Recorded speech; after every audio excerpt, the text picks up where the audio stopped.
有轿车撞入去这铁基路，造成这个道路具自强号的损害。随时上，这款案件一再发生。在2003年，新北市某一间国中，引起毕业旅行发生游览车撞火车的事件，造成4个人死亡，37个人重伤。轻重伤。另外，在2012年呢，这桃园埔心边交道事故，也佮顶年的道路具自强号败北意外，让互台铁火车受损真严重。这套赔偿金额拢有上亿，甚至有一寡金额根本就讨无。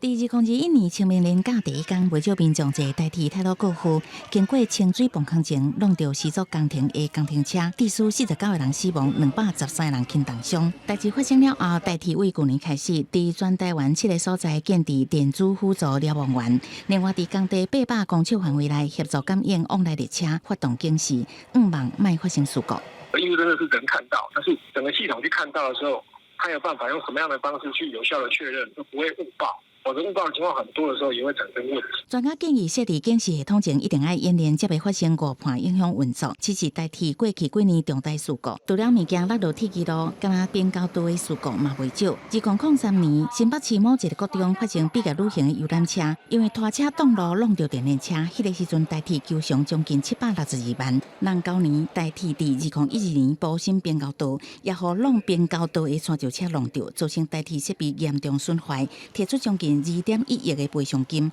啊，毋过到尾求偿金额偌济，代替也未回应。专家建议，若做边交道高架化还是地下化，无定当避免事故。因为不止平交道，有一些路线上面的民众，他也会利用空地的地方种小菜啦，自己做高架上面哦，他们就比较没有。不可能会上来的情况下，就是在高架上面里面来